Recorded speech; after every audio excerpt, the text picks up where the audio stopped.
हमारे यहाँ जो शुरुआती जांच रिपोर्ट सामने आई है हैदर हयात जी, उसमें साफ तौर पर यह खुलासा हो रहा है कि पाकिस्तान की आर्मी, आईएसआई और लश्कर तीनों की मिलीभगत से इस हमले को अंजाम दिया गया है।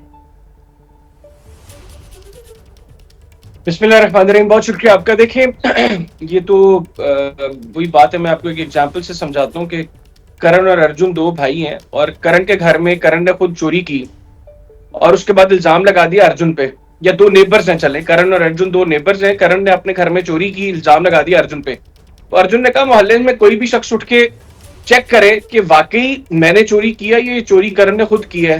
लेकिन अब करण कह रहा है कि नहीं, मैं ही बताऊंगा कि चोरी अर्जुन ने की है, मोहल्ले से किसी को आने दूंगा। उसकी वजह यह है कि करण को खौफ ये है कि कहीं मोहल्ले से कोई आया तो उसको पता ना लग जाए कि ये चोरी मैंने खुद की है। ये इसी तरह की जांच रिपोर्ट है आपकी, खुद आप लोगों ने ये वाकया करवाया। और अब जब पाकिस्तान कह रहा है कि कोई भी न्यूट्रल मुल्क दुनिया का, कोई भी न्यूट्रल मुल्क दुनिया का वो इसके ऊपर तहकीकात करे और उसके बाद जो भी रिपोर्ट सामने आएगी वो तो फिर दुनिया के सामने होगी।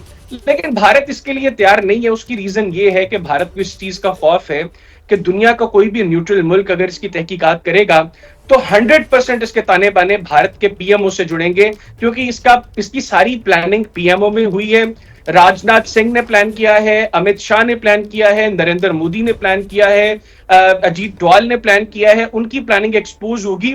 तो ये जो आपकी रिपोर्ट है ये उसी तरह की करण की रिपोर्ट है जो मैंने आपको एग्जांपल से समझाई है। इसके अलावा कोई वक़्त नहीं है इस रिपोर्ट। हैदर हयात साहब, आपने करण अर्जुन का एग्जांपल दिया, लेकिन उसमें आप ये बताना भूल गए कि जो अर्जुन है उसका क्रिमिनल बैकग्राउंड है, जो अर्जुन है उसका क्रिमिनल रिकॉर्ड रहा है। वो जिसको आप अर्जुन कह रहे हैं, मतलब जो पाकिस्तान है सर, वो हैबिचुअल ऑफेंडर है। वो जिसको आप अर्जुन कह रहे हैं जो पाकिस्तान है सर, वो अपने घर में आतंकवादियों को बिठाकर रखता है। आपने यहाँ पर क्योंकि उदाहरण दिया और शायद आप उदाहरण की भाषा समझते हैं, इसी वजह से आप ही के उदाहरण को आपके ही सामने आईने के तौर पर मैंने रखा। दुनिया ने देखा है सर कैसे पाकिस्तान के अंदर आतंकवाद के ढांचे पनपते हैं। एक सेकेंड, मैंने आपकी बात पूरी सुनी ना, मेरी बात सुनने की भी हिम्मत रखिए, ठीक है। अमेरिका की तरफ से भी ये कहा जा रहा है कि साहब पाकिस्तान की जमीन जो आतंकवादी इस्तेमाल करते हैं, पाकिस्तान को समझना चाहिए इस बात को। आप लोग समझ ही नहीं रहे। आप लोग तो बिल्कुल ऐसे पाक साफ दूध के धुले बने हुए हैं सर। क्या आपके यहाँ आतंकवादी नहीं पलते हैं? क्या आज भी लश्कर-ए-तैयबा का चीफ हाफिज सईद से लेकर मसूद अजहर तक, ये सारे वो दुनिया के यूएन की लिस्ट वाले डेजिग्नेटेड टेररिस्ट, ये सारे सर आपके यहाँ नहीं है क्या? आप इनको नहीं पालते पोसते हैं क्या सर? और यहाँ पर बैठकर आप करण अर्जुन की बातें कर रहे हैं। अब आपने जो एग्जांपल दी है अमेरिका की, अमेरिका नहीं कह रहा कि भारत क्रॉस बॉर्डर टेररिज्म करते हैं। आप लोगों ने अमेरिकन सिटीजन्स को कत्ल करवाने के लिए आपकी खुफिया एजेंसीज वहां पर काम करती रही हैं। कनाडा के साथ जो आपका रिसेंट कॉन्फ्लिक्ट था, आप लोगों ने कनाडा के अंदर कैनेडियन सिटीजन्स को मरवाया। भारत की तो एक तारीख है क्रॉस बॉर्डर टेररिज्म की, बिलखुसूस जब से बीजेपी इक्तदार में आई है। यही कुछ आप लोग पाकिस्तान के अंदर भी कर रहे हैं। ये सब कुछ इतना शोर सिर्फ दो मकासद के लिए मचाया जा रहा है। एक तो ये कि भारत अपना मकरू चेहरा बेनकाब नहीं करना चाह रहा, जो कि हो गया है, दुनिया ने देख लिया भारत की असलियत। और दूसरा, जो भारत के अंदर जो इंटरनल क्राइसिस है उससे जो है वो दुनिया की तवज्जो हटाने की कोशिश की जा रही है। और इसका कोई मकसद नहीं है, पाकिस्तान का कोई ताल्लुक इस वाकये से नहीं है।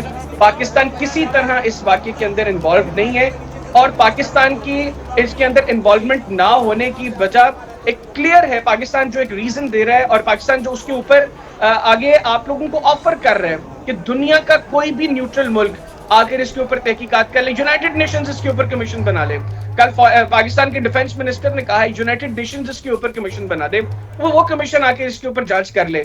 लेकिन आप लोगों को सिर्फ उन्हीं चीजों को आगे लेकर चलना है जो आपकी गवर्नमेंट प्लान कर रही है, उसके अपने मकासद है। आपकी दिक्कत ये है सर, क्योंकि आप लोग एक देश के तौर पर, एक देश के अंदर अस्मिता और एक देश की, नहीं आपकी बात पूरी हो गई है, अब मैं जवाब दे रही हूँ। एक देश की जो अस्मिता होती है, एक देश की जो संप्रभुता होती है सर, आपको उसके बारे में तो पता है नहीं। इसी वजह से आपके पास और कोई तरीका तो बचता नहीं है। आप अपने आप को बचाने के लिए जो दूसरे मुल्क हैं उनको ढाल की तरह आगे करते हैं सर, दुनिया जानती है ये। और यहाँ पर बैठकर जो आप कह रहे हैं कि दुनिया को यकीन करना चाहिए, हम ये कह रहे हैं। आपको सर आपने तो 2008 मुंबई पर जिस तरीके का हमला हुआ था तब भी आपने तो यही कहा था, आपने तो उसको भी नहीं ऑन किया था ना सर, आपने हमला ऑन किया था मुंबई 2008 पे जो हमला हुआ था, आपने तो उसको भी ऑन नहीं किया था। मैं भी सेंसिबल तरीके से बात कर रही हूँ, तो सेंसिबल तरीके से ही आज बात करते हैं। मुझे ये बताइए ना, आपने क्या ऑन किया था?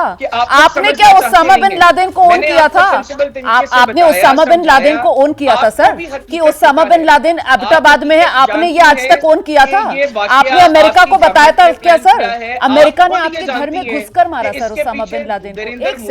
एक सेकंड, आपके कहने से कुछ नहीं होगा ना सर, आप कुछ भी झूठ तूफान खड़ा करेंगे, झूठ तूफान आप खड़ा करेंगे, आप बड़े बड़े सम्मानजनक लोगों का नाम लेंगे सर, आप हमारे देश के प्रधानमंत्री का नाम लेंगे।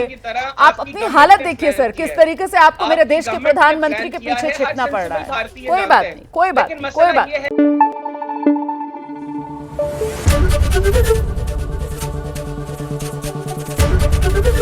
एबीपी न्यूज आपको रखे आगे।